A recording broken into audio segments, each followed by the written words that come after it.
नमस्कार दोस्तों, child development and pedagogy में आप सभी का स्वागत है। दोस्तों, आज हम बात करने वाले हैं बुद्धि के एक महत्वपूर्ण सिद्धांत के बारे में। बुद्धि के सभी सिद्धांतों के बारे में हम बात करेंगे, लेकिन सबसे पहला बुद्धि का सिद्धांत है दोस्तों, वह है बुद्धि का एक कारक या एक तत्व या एक खंडात्मक। तीनों नाम ध्यान रखने हमें। बुद्धि का एक कारक या एक तत्व या फिर एक खंडात्मक बुद्धि का सिद्धांत। दोस्तों, इस सिद्धांत को जो प्रस्तुत करता एग्जाम में डायरेक्ट क्वेश्चन पूछा जाता है कि इस सिद्धांत को प्रस्तुत करने वाले कौन कौन थे। तो दोस्तों, तीन नाम हमें ध्यान रखने हैं इस सिद्धांत को प्रस्तुत करने वाले। सबसे पहला नाम जो है वो है दोस्तों अल्फ्रेड बीने। पहला नाम जो ध्यान रखना है हमें वो है दोस्तों अल्फ्रेड बीने। इसके बाद हमें ध्यान रखना है स्टर्न, और तीसरा नाम ध्यान रखना है हमें टर्मन।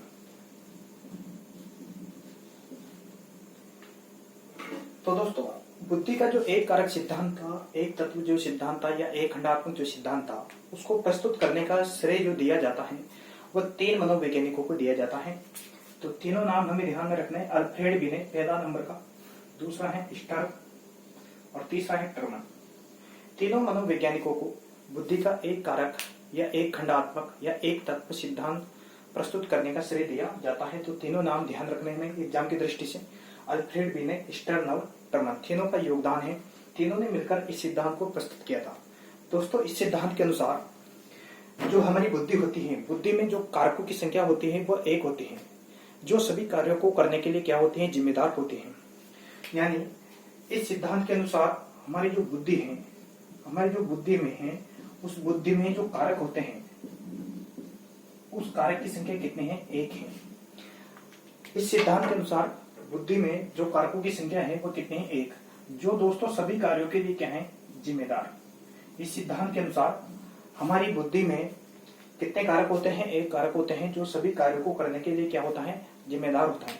लेकिन दोस्तों, कुछ विद्वानों ने इसका खंडन किया, क्योंकि सभी कारकों को करने के लिए केवल एक ही कारक जिम्मेदार नहीं हो सकता। इसलिए कुछ विद्वानों ने इस सिद्धांत का खंडन किया, और एक महत्वपूर्ण मनोवैज्ञानिक है दोस्तों, उस मनोवैज्ञानिक का नाम है जॉनसन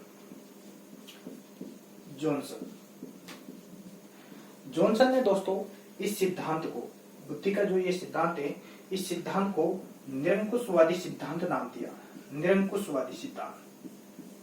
निरंकुशवादी। यहाँ से एग्जाम में दोस्तों क्वेश्चन पूछा जा सकता है कि किस मनोवैज्ञानिक ने बुद्धि के एक कारक सिद्धांत को निरंकुशवादी सिद्धांत नाम दिया। तो दोस्तों, निरंकुशवादी सिद्धांत नाम देने वाले जो व्यक्ति थे वो थे जॉनसन ने बुद्धि के एक कारक सिद्धांत को निरंकुशवादी सिद्धांत नाम दिया गया। तो दोस्तों, यह है बुद्धि का एक कारक सिद्धांत, जो अल्फ्रेड बीने, स्टर्न और टर्मन के द्वारा दिया गया था। इसके अनुसार बुद्धि में जो कारक होते हैं, उन कारकों की संख्या होती है दोस्तों एक। बुद्धि में कारकों की संख्या कितनी होती है? एक, जो सभी कार्यों को करने के लिए क्या होते हैं? जिम्मेदार होता है। लेकिन दोस्तों, कुछ विद्वानों ने इसका खंडन किया है, क्योंकि सभी कार्यों को करने के लिए बुद्धि का केवल एक कारक जिम्मेदार नहीं हो सकता। और यहाँ तक कि जॉनसन मनोवैज्ञानिक ने तो यह भी कह दिया था दोस्तों कि इस सिद्धांत को एक अन्य नाम दिया गया, निरंकुशवादी सिद्धांत। तो दोस्तों, क्वेश्चन पूछा जा सकता है कि कौन से मनोवैज्ञानिक ने बुद्धि के एक कारक सिद्धांत को निरंकुशवादी सिद्धांत नाम दिया गया। तो हमें ध्यान रखना है वो था जॉनसन। और दूसरा क्वेश्चन पूछा जा सकता है दोस्तों, यहाँ पर जॉनसन ने किस सिद्धांत को निरंकुशवादी सिद्धांत कहा।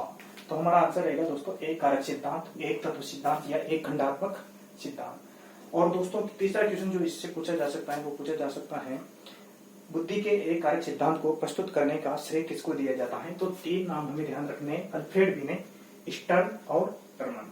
दोस्तों, यदि वीडियो पसंद आता है तो लाइक कीजिए, शेयर कीजिए, कमेंट कीजिए, चैनल को सब्सक्राइब करना ना भूलें। धन्यवाद दोस्तों।